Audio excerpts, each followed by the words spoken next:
Hi, everyone. Welcome to our Exploring Successful Pro Bono Partnerships little panel here today. Thank you for setting aside the time to join us. I know everyone has a busy day, so I appreciate you hopping in.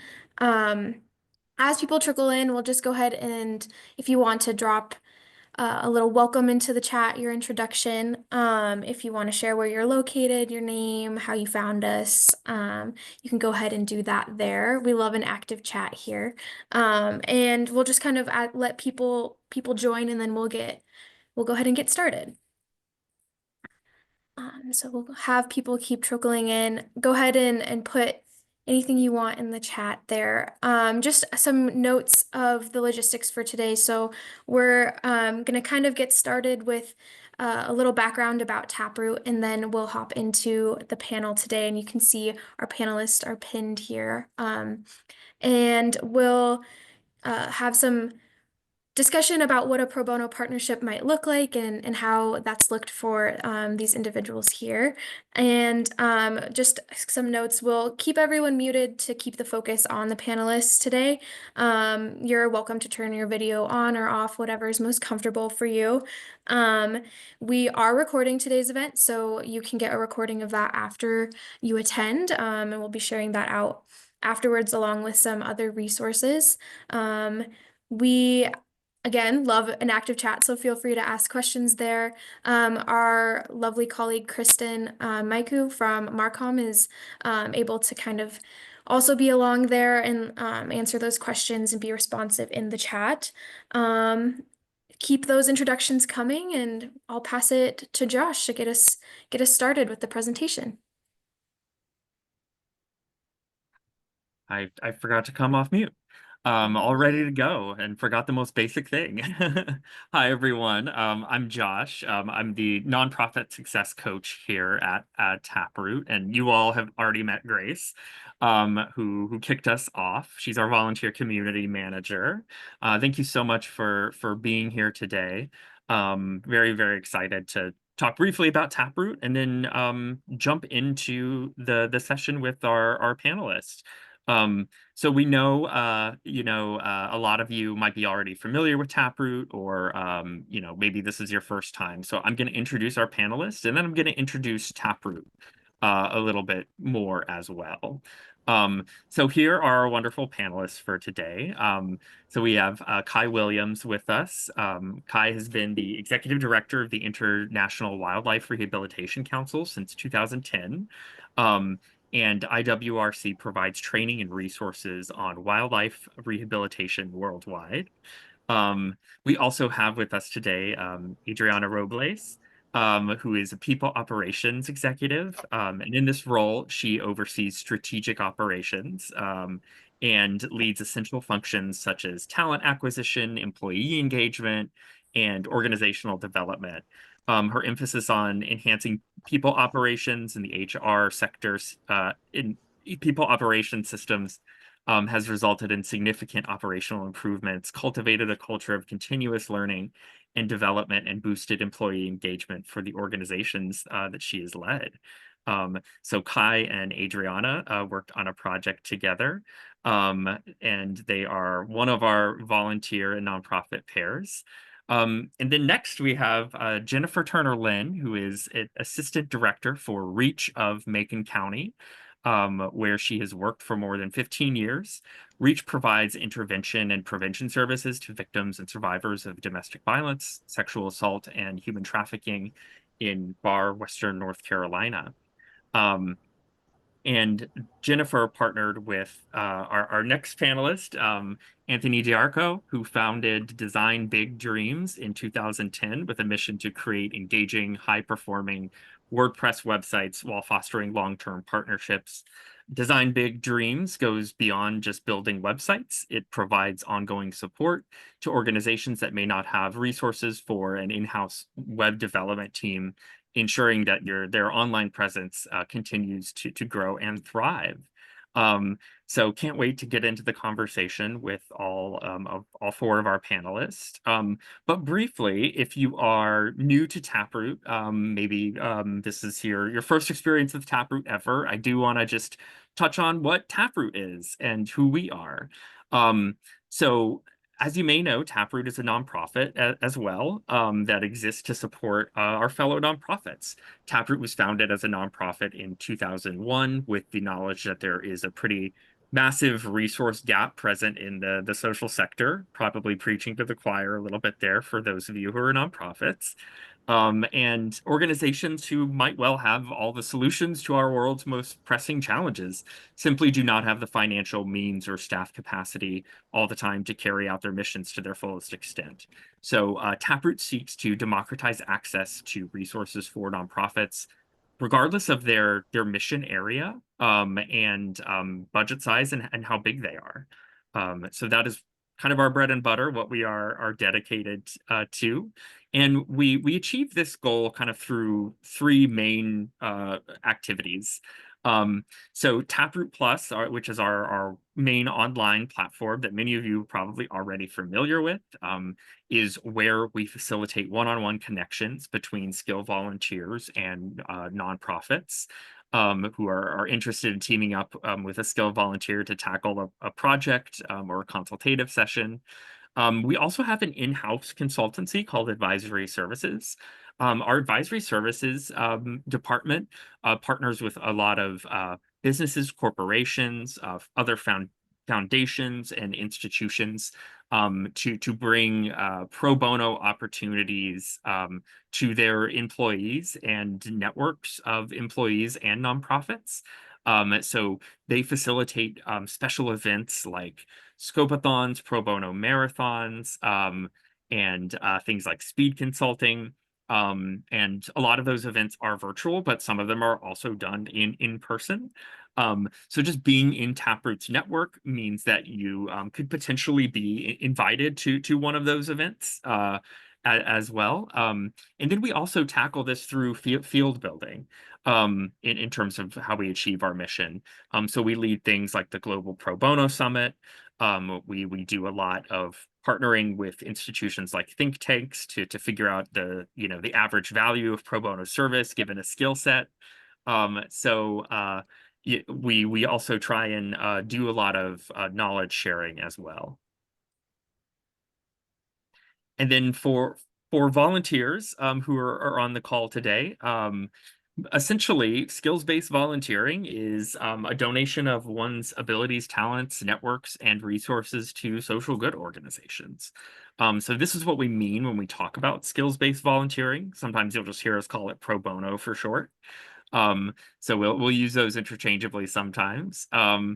But these are three of kind of the core benefits of skills-based volunteering for volunteers.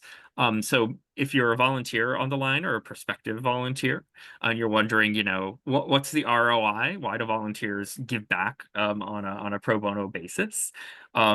It's for these main reasons here. It helps build community. It helps create added capacity for organizations that have mission areas that might be near and dear to your heart. And it's also just a great career building opportunity to flex skills outside of your day-to-day, your 9 to 5, to take on leadership opportunities that you might not be getting at your current job. There's a lot of skilled volunteers who go on to do things like board service. And so it opens up a lot of other doors. It's a great way to add extra service onto a resume. And this is just some basic stats about our volunteers and how many volunteers we've engaged. That we pull these stats regularly so we can see our impact. And these are also just some basic stats about our nonprofits and the types of or the various types of impact that we've made for our nonprofits. So again, if you want to take a closer look at that, we'll send out the recording of the event as well. But now I do want to go to the main event, which is our panelists, and I am going to turn things back over to Grace to kick us off. Awesome. Thank you for that context, Josh. I think that's really helpful for those who are new to Taproot. Obviously, if questions come up, feel free to ask them in the chat, and we can follow up with you for that. But let's get started with what everyone's here for, the meat of the event, which is our panel discussion with our lovely pro bono partners. So we'll start by having our panelists just do a little bit of more of an introduction, dive a little bit into what their nonprofit is, if they're a nonprofit leader, and maybe how they found Taproot, what kind of pushed them to be involved as a pro bono consultant. So we'll start with a little bit of background, and maybe we could start with kind of in the same order that we saw in that introduction slide. We'll start with Kai, if that's okay. Yeah. Hi, I'm Kai Williams. I'm the Executive Director of the International Wildlife Rehabilitation Council. We provide training and resources to wildlife rehabilitators all over the world. We have members in about 54 countries, and we do teach classes, print books, publish peer-reviewed journal, a lot of things. And we have a really small staff.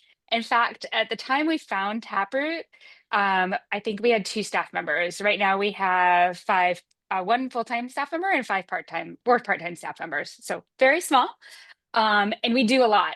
So Taproot has been enormously helpful to us over the years in just being able to really, I guess, punch above our weight in a way. Yeah. Yeah, thanks for sharing, Kai. I think mo most of the nonprofits or a lot of the nonprofits on the line today might be able to relate to that small size and kind of trying to see how you can build that capacity outside of your little staff. And Kai worked with Adriana, and so I'll pass it to Adriana to share a little bit. Hi, I'm Adriana Robles, and I'm a people operations executive, more commonly known as a human resources professional. All right, so I do a little bit of everything. And the way I found Taproot was, through a friend. She suggested that I look at their website. And the reason is I was between jobs. And so I'm the type of person that I need a purpose every morning to get up and, get going with my day. And so she knew I needed something, and so she suggested that I look at Taproot and started to look at some of the projects, and it really, it was really a source of motivation for me in a time when I was feeling a little down, about my situation, and it really, became that source of purpose. So I definitely worked with Kai. That was one of my bigger projects, but I was able to also work with some other nonprofits as well, and they were great. And I felt like I was contributing. I felt like I had a purpose every morning, so that was really meaningful for me. Yeah, thank you, Adriana. And I appreciate that perspective of sharing why you got involved, it's kind of the aspect of needing something else to do and filling that time. I think it can be a really meaningful way to show some of those different skills applied in a different way and, be able to share it in that way. And we'll get into a little bit more of your partnership with Kai. But before we do that, I'll pass it to Jennifer to share a little bit about Reach. Hi, I'm the Assistant Director with Reach of Macon County, and we provide services to victims and survivors of domestic violence, sexual assault, and human trafficking.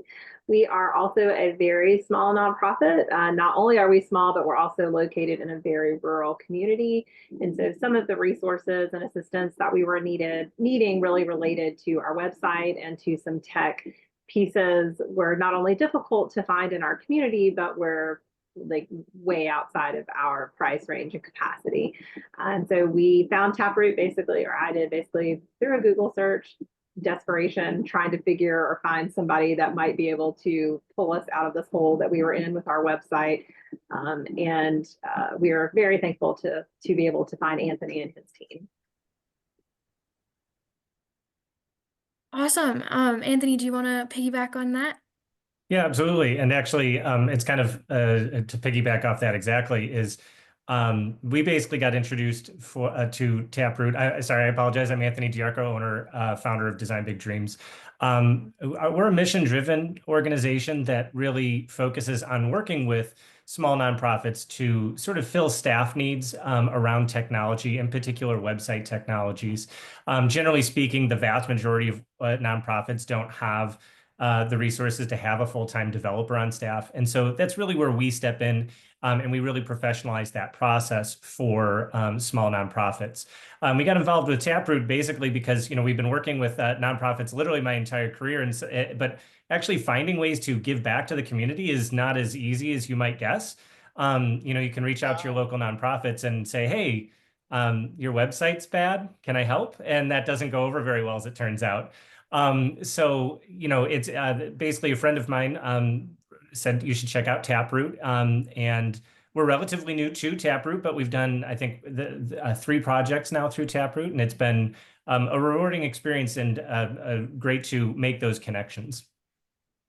Awesome. Thank you for sharing. And I'm hearing a theme kind of from the nonprofits of there was maybe a gap or there was something that we couldn't do for ourselves and we wanted some support with that. And then on the other side from Adriana and Anthony, like we had something that we could share and we were just kind of looking for a way to support that. And I think that's what's so beautiful about pro bono partnerships is there's kind of a mutual relationship on both sides that seems to be filled.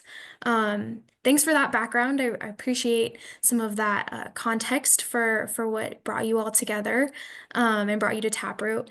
I'm wondering if we could maybe next talk about the challenge, the problem that you addressed in your pairs and kind of what that project was. Who would like to begin? I mean, I guess I'll nominate, Anthony and I, we can go first. So for us, we know that our website was awful. Nobody even needed to tell us that. We already knew it was awful. And unfortunately, as many nonprofits on the call probably will be able to relate to, in a small nonprofit, you're basically doing everything. That may not be what you're trained to do. That may not even be what education you have, but the expectation is that you're going to be doing stuff that you really have no clue what you're doing. And so basically, I was in charge of doing our website. And trust me when I say I have no clue what I was doing. We attempted to find some other folks to come and give us quotes, but they were like astronomical. I'm talking, $5,000 or $6,000. And, that's just not something we could afford. So basically, we just, I don't know, had a horrible website for a very long time until we found Anthony, who is able to help to do an audit, basically did an audit and could validate, yes, your website sucks. And then give some feedback on what we need to do from there. And then we could figure out where do we want to go from here and what are some affordable ways that we can actually accomplish that. Anthony, I don't know if you have any. No, absolutely. And that's the reality. And I hope that at no point did I actually say that your website sucked. I hope that I was nothing but positive about it. Because, there are, whenever we approach a project, and that's what's really nice about what we've run in with Taproot is our business is ongoing service, but the Taproot has allowed us to work more on project based. So when at least from our perspective, when we reach out to nonprofits that we are looking to potentially volunteer with, it really is looking for those types of things where it's like, can you take a look at this? And actually, that's one of the projects I'm working on right now is we're evaluating extensions for their website, and they've said, what can we use for translation? And so, I can go in and basically say, these are really good options for your website to do translation. So we love working in those project-based arenas like that. So doing something like a website audit is always a great place to start. And I think it went very well, obviously. So may I ask a question? What does it take to obtain an audit? I think that question was, what does it take to do an audit? And so maybe you could talk a little bit through what that process was like, and then we'll invite Kai and Adriana to share a little bit about their project. Yeah, absolutely. So the core of doing any sort of website audit is really twofold. Is we approach the website as though we've never been to it before, and in many cases we haven't. And so what we try to do as we're going through the website is identify what we think the website is trying to get us to do, whether that's to donate, whether or not that's to be informational. And as we get through that, we kind of start with that and go, what do we think the website's trying to get us to do? And then we look at it from the perspective, what do we think it should be doing? And from there, we literally look at every single page on the website and say, what is the goal of this page? And write up basically a small report on each page and saying, here are some things that are good. Here are some things that could use improvement. One of the things that we really brought up with our audit was call to actions. What point are we asking the user to say, okay, I now have the information I need. Now, what do we want them to do? And so basically, yeah, we wrote up a report. I still actually have that available. If I need to, if we can share that as an example at some point, I'm more than happy to do that.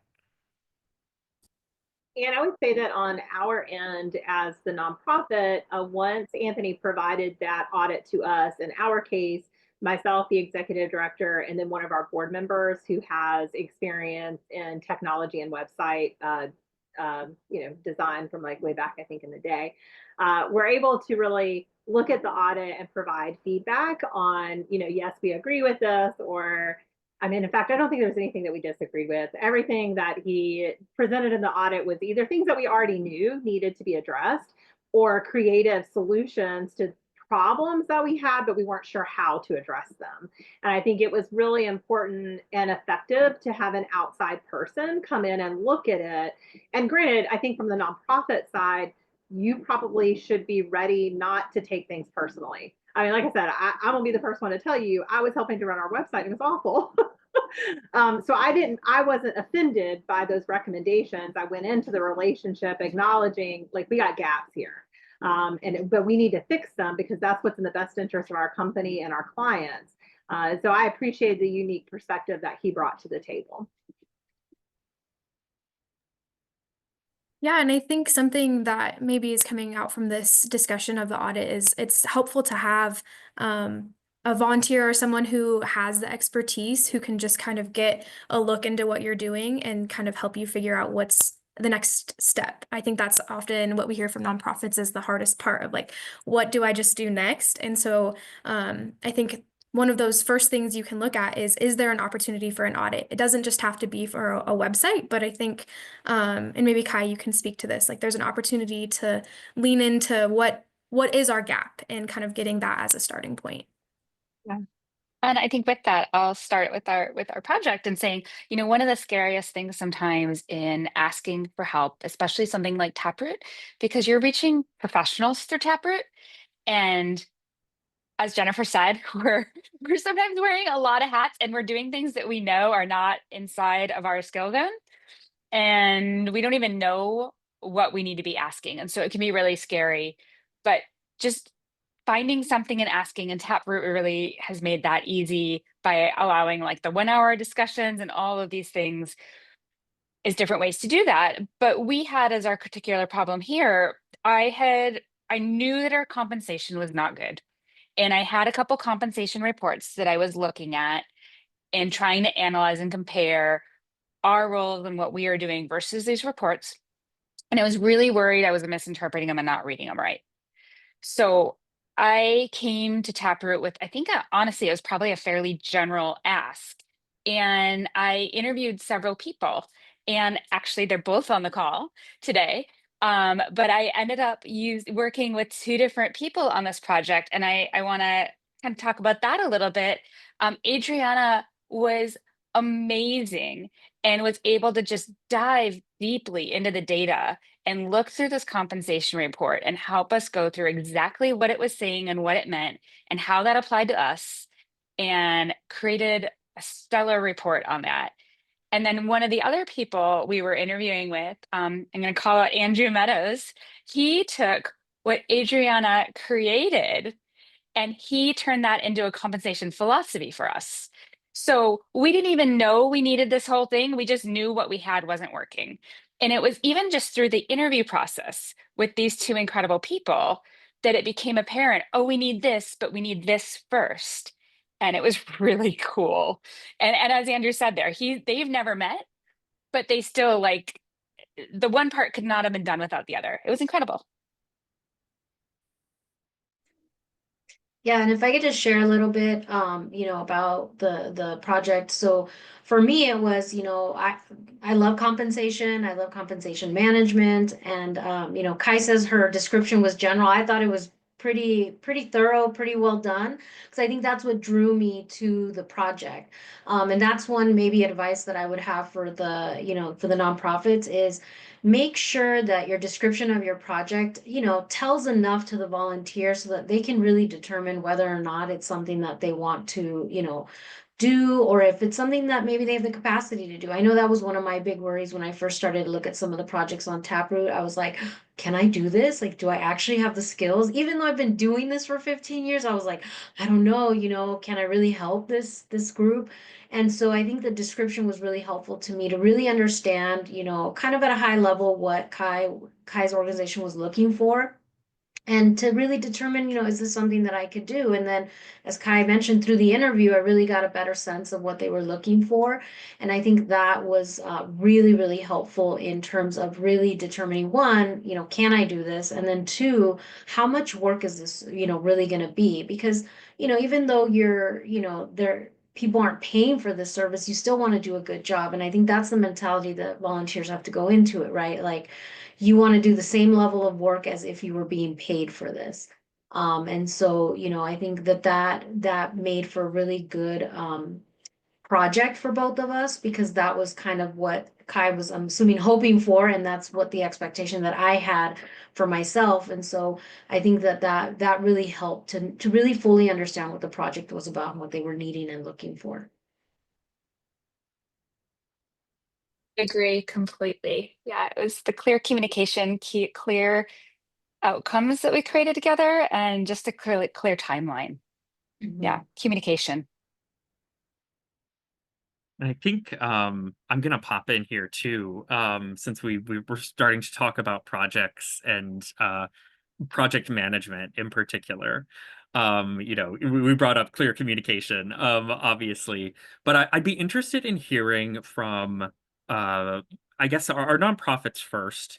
Um, what tips or insights can you give maybe other nonprofits on the line here about how to manage a pro bono engagement? Sometimes it can be a bit different when you're engaging, a consultant or something like that with on a for pay basis. But I'm interested if any of you could share kind of any insights to nonprofits, especially maybe if they're thinking about engaging a skilled volunteer.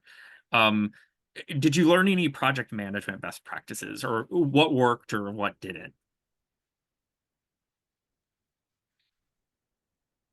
I think one of the first things I would say, and I think this is what Taproot does really well, is just treat it as a professional consultant contractor relationship.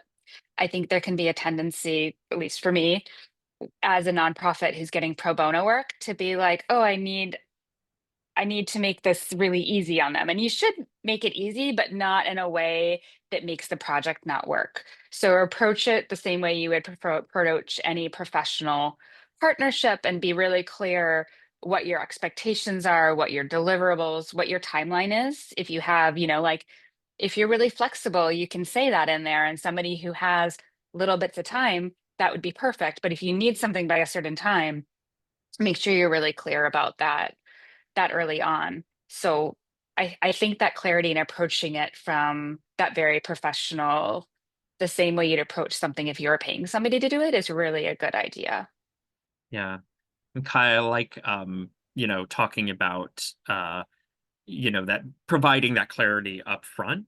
I think project management ideally kind of starts when you post the project, even because you're already setting the standards, right? Or your expectations. And I think I'm always advising nonprofits like, this is kind of your show. You can make this self-selective. And the better you can set those expectations from the outset, I think the better you're going to be when it comes to project management. Um, Jennifer, I saw you came off mute there for a second. I didn't want to jump in. But do you kind of have any insights about project management as well? So probably I agree with everything that Kai said. And then I think the one thing that I probably wish I would have done differently, but thank God I got who I got, which was to probably make sure that in our case, that the person who agreed to do our project understood how chaotic we are. And so, like, fortunately, Anthony was super chill and very flexible. But just because of the kind of agency that we are, I'm pretty decent with email response and timeliness, but there definitely were gaps when, we were maybe not as timely in our responses as maybe we could have been because of just the natural chaotic environment that is nonprofit. So I think if I did it over again, I would probably just make that probably more clear that, like, hey, just so you know, like, we are probably chaotic on our end. I don't necessarily have a time frame for when this has to be completed. I actually have a lot of flexibility. And fortunately, I did get with somebody who understood that. And while they were kind of on top of stuff and definitely were emailing and sending stuff out, were patient with our timeline in terms of how quickly we did or did not respond to something. So I think that clarity is good, but also maybe taking it even a step further and recognizing what type of communication style you have in terms of the type of office environment that you're currently in. Yeah. Yeah, I think those are all great insights. And I'd also love to hear now, obviously from the volunteers. So Anthony and Adriana, is there anything Kai and Jennifer said that like really resonated with you, or kind of got you thinking about, oh, everyone should know this thing if they're a volunteer, kind of walking into a pro bono project for the first time? Yeah, I think for me, one of the things that really worked well was that Kai asked, like, and she might have not used these exact words, but this is kind of what I understood from her was like, how much are you going to need me, right? How available do I need to be for questions for this? And so we agreed upon that very early on. And for me, what works is like, I'll reach out if I have a question, right? I don't need regular check-ins. I don't, any of that. But if I have a question, I'll reach out, and if you could respond within 24, 48 hours, that would be great, just so I can keep the project moving along. One of the things that we did too in our project was I had a very detailed scope of work, and that was so that Kai and I could both agree of like, this is what we're saying we're going to do, right? And in that scope of work, we're deliverable. So that way Kai could see that and say, yeah, that's why I agreed to, or wait a minute, no, I was thinking it was going to be this. And then once we agreed on the scope of work, we then had a kind of a project plan timeline so that she knew when she could expect, information, data, some deliverables from me, and then also when I could expect for her to review and get those back to me so that I could keep the project going. And I think that worked really well for us. But to Jennifer's point, right, some organizations might not be able to do that. And I think if you set those expectations right up front, I think it can still work, right? So that was really helpful for me, I think, in terms of making sure we had clear expectations around communication, clear expectations around the deliverables, and then clear expectations around the timelines. Yeah. And I love that you brought up the S word, scope, because if you've ever sat in on one of our presentations or looked at our materials, we're very strong advocates that, once a skilled volunteer and a nonprofit partner together, basically the first task in order is to agree upon some kind of project scope. That is kind of gonna be your anchor around which the rest of the project is going to be structured. It's going to keep you on task. So I have to give scoping a shout out as like a really, really important best practice. Anthony, you came off of mute. So Yeah, I'm sure actually, everybody kind of, I'm just going to be reiterating what everybody said. So I will say, I think I've now done 3 projects, and scope is absolutely the biggest question mark. Is what I have noticed from my side, and this was not our case, Jennifer. I think we hit our scope. We knew exactly when we hit it and said as much and proceeded accordingly. It was perfect. But that has definitely been one of the bigger challenges. Is it's what you think you're signing up for is not always exactly the lane you stay in, which is fine. As Jennifer, very kind words. Thank you. I've worked in and around nonprofits literally my whole life. So I understand that things can get a little hectic or chaotic, or you might be asked to put on a hat that you weren't expecting. So, I definitely recommend that for anybody who's looking to volunteer, is understand that. Is you might be asked to put on a hat that you weren't expecting at the start. But understanding scope is probably the biggest thing I've experienced, but actually not in this particular instance. I think we did a very good job in that. So that was really all I was going to say. Thank you. Yeah, Anthony, I like that you talked a little bit about, your initial impressions of the project versus kind of what the final kind of agreed scope is. Because this is sometimes, something nonprofits and volunteers have questions about, especially when nonprofits are kind of crafting a project pitch. I always tell people the final scope of work is something that you and your selected skilled volunteer should agree on together. The pitch you make kind of for the project, if you do post it to our platform, is to kind of get a foot in the door, get them kind of a basic understanding, and then if you do hit it off together, integrate the volunteers' knowledge and experience into the ultimate scope you're trying to reach. As a nonprofit, you might figure out, after having that initial touch base, that interview with a skilled volunteer, that really kind of the scope or shape of your project deliverable has actually changed a little bit, and it changes your understanding of the final outcome that you're trying to get to, and the people you're talking to are experts. They might bring up an unknown that you have not considered before, that kind of changes the way you look at your project. Or you might go, well, actually, we kind of have a different project maybe, than this one. Yeah, And so really important. I just was going to say that is exactly what happened with this project. I was having those conversations, and I'm like, I knew I needed one part, didn't know quite what the whole picture looked like. And it was by listening to the people that I was interviewing with for this position that we realized what we really needed, and were able to branch out and do that. Yeah, I really love that, Kai. Yeah, it's really, really great observations here. But I also want to, ask about, was there anything that, during the completion of the project together, was there anything that like surprised you? Especially if you're thinking back to like your first pro bono engagement, something that might be different or stand out. As, oh, I didn't expect this before. I did a pro bono project for the first time.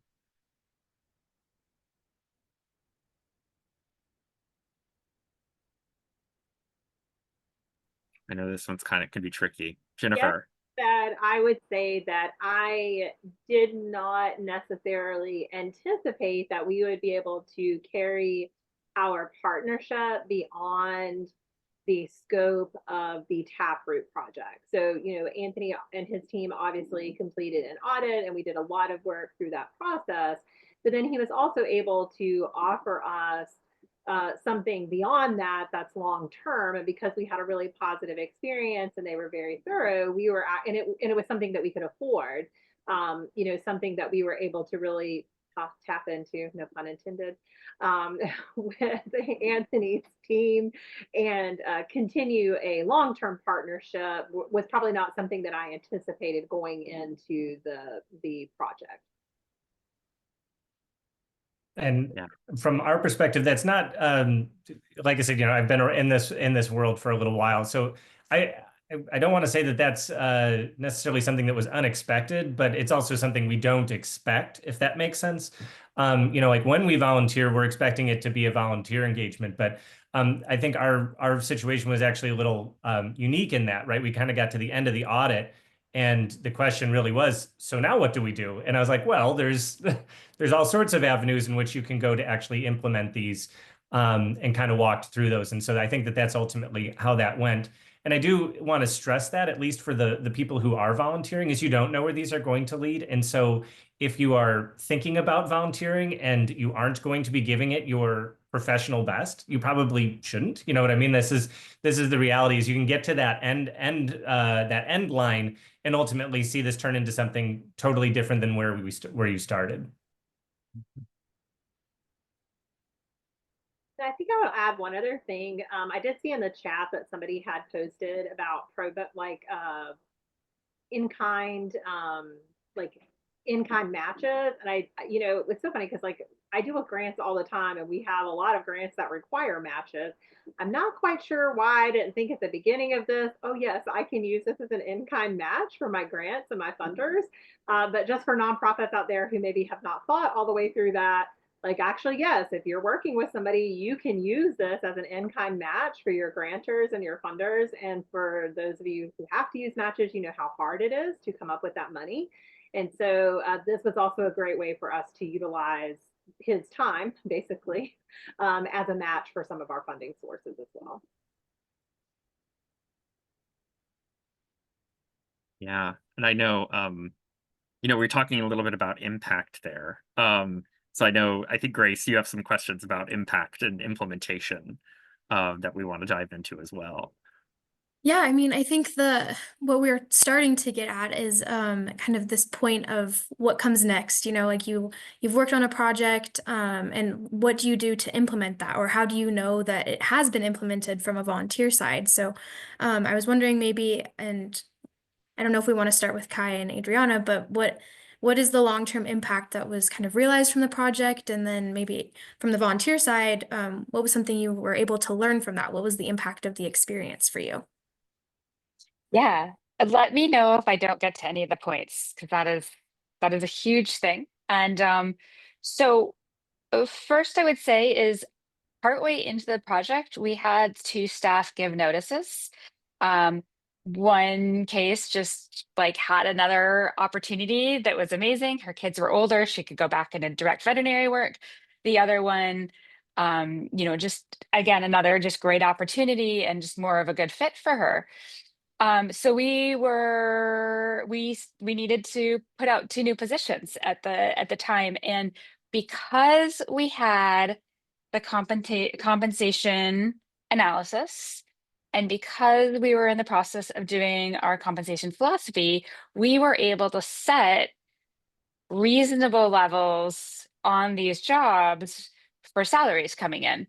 And that really allowed us to get the right people for the job and also to be confident in ourselves and knowing, okay, we're maybe not offering the best salary, but we are offering something at median level for a nonprofit in our region, and felt very comfortable that we were offering something reasonable and knew how to compare that against the skill sets of the applicants coming in.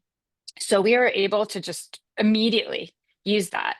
And we're still using that in terms of working on our 2025 budget and how compensation comes into that, and having those conversations with the board and pulling all these documents together.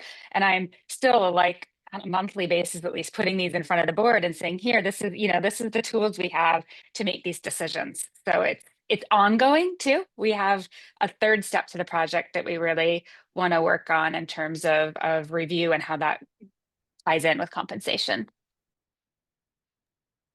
Yeah, for me, it was really great. Kai, did a great job of keeping me updated. So even after the project was over, she let me know, kind of what was going on and how they were utilizing it. And, then she let me know about the work that she was doing with Andrew.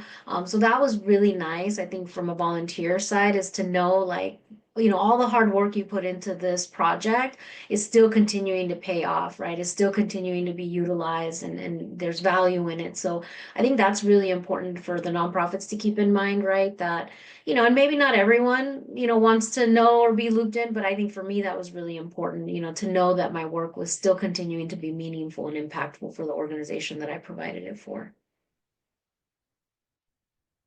Yeah, and I think that's one of the biggest points of the partnership, right? Is that it's something that is sustainable. It's building capacity over a long term and can be used beyond that initial couple of weeks where you're working together, continues to build and more people are involved in it. And so I think that's if you take away one thing, it's that the relationship really is a relationship. It's mutual and it keeps going. Is there anything, Jennifer and Anthony, that you'd like to add to that kind of impact discussion? I would just say you don't know what you don't know. I'll say that our board has been, members have been very complimentary. I'm kind of like, man, it was really bad before, but now they're like, wow, if we ever go back, it's going to be really bad because clearly what they've done is just so much better than what we had. And I think that, again, like being able to take that kind of to the next level has been something that we just weren't expecting, and having the ongoing partnership is how we were able to kind of continue the work that I'm like, I can't learn what Anthony already knows how to do. So Anthony was able to implement that. And I think maybe that might be a distinction in some of the types of opportunities. For some people, it's going to be information learning. Like, I'm going to learn something that I can then apply myself later on. In this case, there was no Jennifer applying anything. This was, okay, I know this is terrible. Now I need to find somebody who can fix it for me. And so that's what they were able to do. And so I think there's several different types of relationships that you can have. And we might be interested at some point later on developing relationships where we actually learn something. We really learn something that we then maintain and own and are able to use in future, efforts that we're doing. Yeah, and I'm very fortunate in, the business that we have, that we maintain those relationships. That's the core of who we are, is we want to get to know your organization so that we can make good recommendations on how to proceed. So I'm in the fortunate position that I usually get to see the fruits of that labor, which is always very exciting. It's why I like doing what I do. I joke all the time. I go, you don't want me to write the content for your website. You don't want me to be the person who's driving your mission, but I can absolutely be the person who brings that to life on a website. And so it's nice to be able to use the skills that I have in a way to further the missions that are out there. So that's what's been kind of fun for me with Taproot, is I get to go find both people who are looking for things that I'm capable of doing, as well as missions that I'm interested in. So I can actually see these missions improve. And I hope that that's the case. I think we've been seeing that, at least with the fundraiser coming up. I'm excited about that being that event happening for you. Yeah, and I think this complementary that's the aspect of the relationship that's so valuable, where it's everyone's an expert. It's not that there's a skilled volunteer bringing in an expertise that the nonprofit couldn't do. It's that there's like a supportive relationship. And so the skill is shared, but there's also learning on the side of, now I know more about this type of nonprofit or this type of organization. And I think that those kinds of relationships are really valuable, where it's definitely on an even footing and you can kind of pull value from both sides of it. And Jennifer, I really appreciate what you shared about the different kinds of relationships, because I think both these pairs in this panel today kind of they highlight that really well, where there's kind of an information relationship and that can grow into then a deliverable and project, but there's also can be something that's very tactical and jumped right into a deliverable. And I think it's really helpful to see the wide range of types of projects that can be utilized in this way, and the relationships that can grow from that. Is there something that you kind of knew going into it, or something you want to celebrate as we're kind of coming down to the close of the conversation?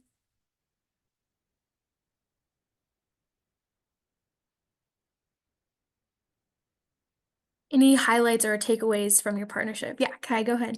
I'm mostly just being quiet because I feel like I already shouted a lot of those out. So yeah, it was just incredible. I will say one thing, and I was really glad to hear Adriana say that I communicated well, especially toward the end, because that's something I might have done a little bit more. and just maybe, I think I was scared to do this project with 2 people and kind of set this up. And I think it probably would have been better to just say, even be a little bit more open and say a little bit more about it. I was glad to know that I did say enough and like was appreciative enough, but I think I would have done more.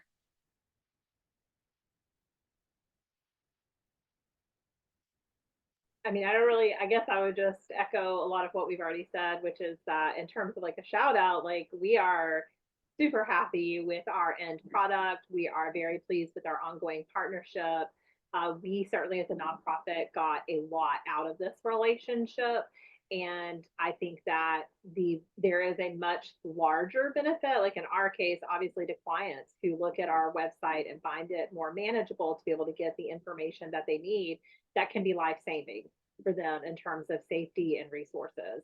And so I feel like this not only helped our agency, but it was a benefit to our community and to our clients as well. And we're very appreciative of that. Thank you all so much for sharing all those insights. I sound like a broken record sometimes, but I say this to everyone of our nonprofits and volunteers who talks about their experience to other nonprofits and volunteers, that you all oftentimes say it even like way better than we can. So we love platforming your experiences specifically. I know we've actually gotten some questions that have come in that I want to kind of touch on or highlight. The chat has been popping. There's been a lot going on in the chat. So if we're not able to get to like everyone's question online or anything like that, remember that there is going to be a follow-up email with this recording and other ways to get in touch with us too. So also, if you're like me and you think of great questions like at 1 a.m., later in the night, and you're like, oh, I should have asked that. There will be ways to get in touch with us, obviously.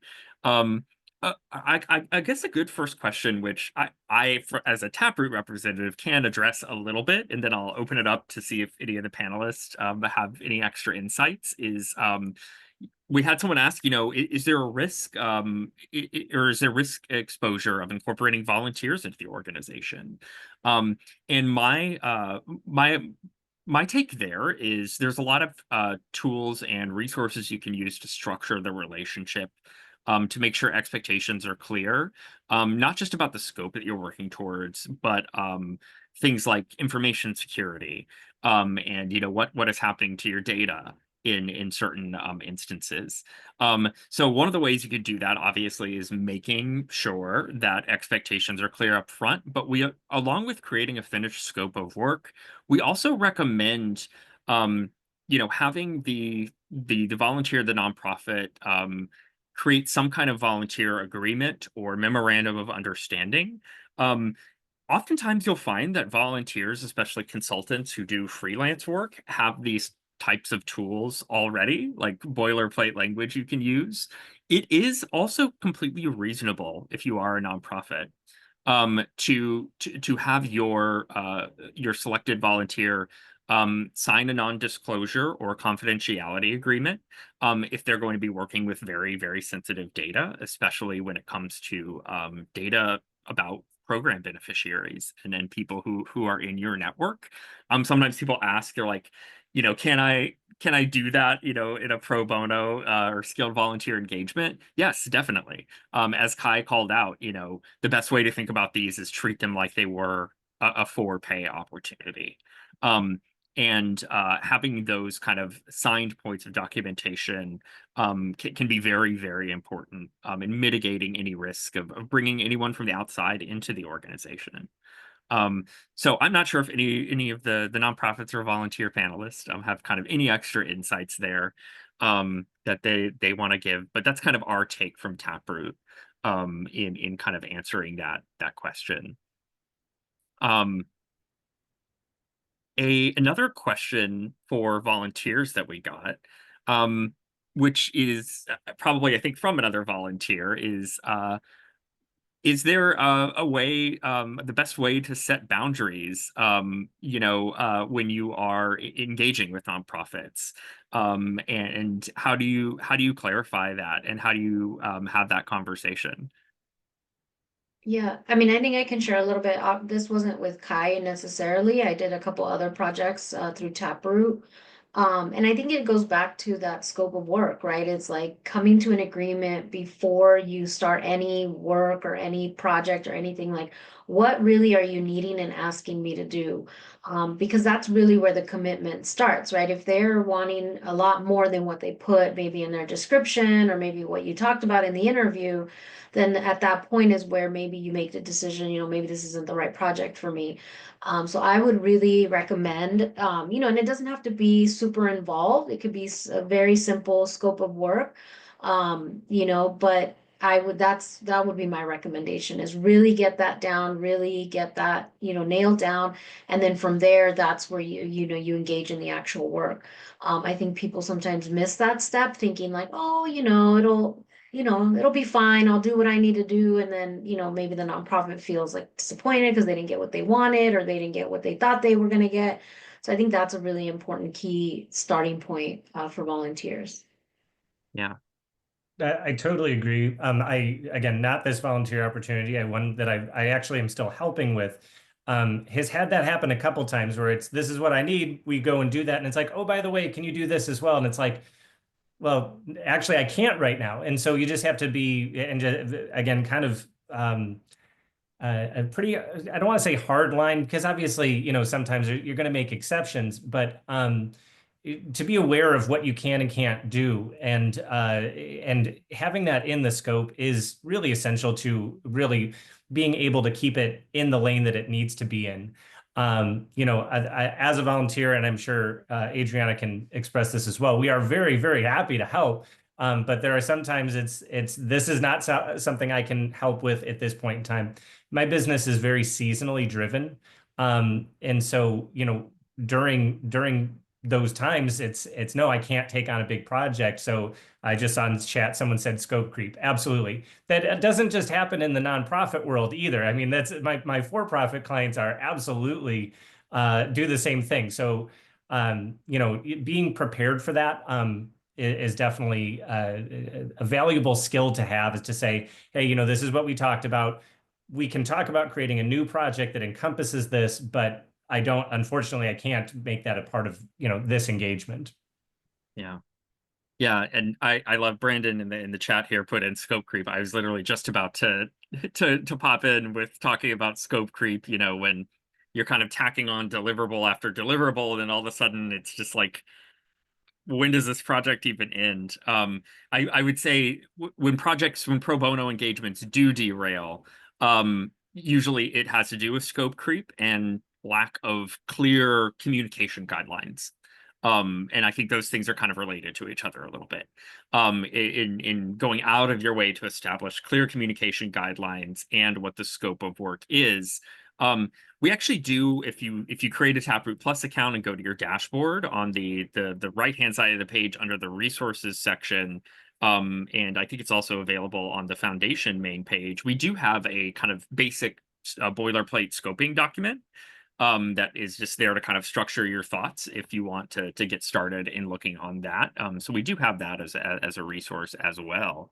And I just wanted to call that out. I think the last question is, again, kind of more of a Taproot question, but it's a nonprofit, I think, that's saying, we have multiple needs. Where do we start? Well, the good news is there's no upper limit actually on how many projects you can post to the Taproot Plus marketplace. So your upward limit is whatever your capacity for management is. Kai, I don't know if you want to jump in there with any insights. It was just that exactly. Remember, like volunteer projects, you still need management. They need content from you. I mean, I think Anthony said that. Like, I can't write the content of your website because I don't know the details of your mission. So just be prepared and be clear that like you need to be able to meet your side of that work. Yeah. Yeah. Yeah, That is the limiting factor, is your capacity.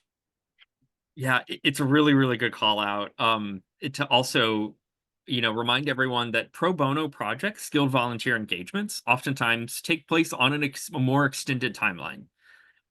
Because skilled volunteers, consultants, they have their own 9 to 5s, their own work. A lot of times they're doing pro bono opportunities after hours or on the weekends. And so obviously we love pro bono because it's pro bono. It's skilled volunteerism. But I think one of the trade-offs is that they do take place on an extended timeline. And so it's really important to think about your own capacity when you're posting needs to the marketplace. And I think that is most of the questions we got. So I'm gonna pass things just back over to Grace to take us out. Yeah, thank you, Josh. And as we're approaching the top of the hour, I just really want to give a note of gratitude to our panelists. Thank you for setting aside this time and providing this honest and candid perspective about what a pro bono partnership can look like. We could have talked forever. Like, I think there was plenty of things we could have dived more into. So as Josh said, if there was questions that came up as you were listening or questions that come up later, please reach out to us at Taproot. We're happy to answer these questions and connect you with the resources. And we're just really grateful for your time today and listening. Again, we'll be sharing out the recording, and we'll follow up if you have anything that you need. Thank you again. Thanks, Josh. Thanks, Kai, Adriana, Anthony, and Jennifer. And I hope everyone has a great rest of their day. Thank you so much, Thank you, everyone. guys. Bye, all. Thank you. Bye. Pleasure being here. Look forward for the next one. Bye-bye.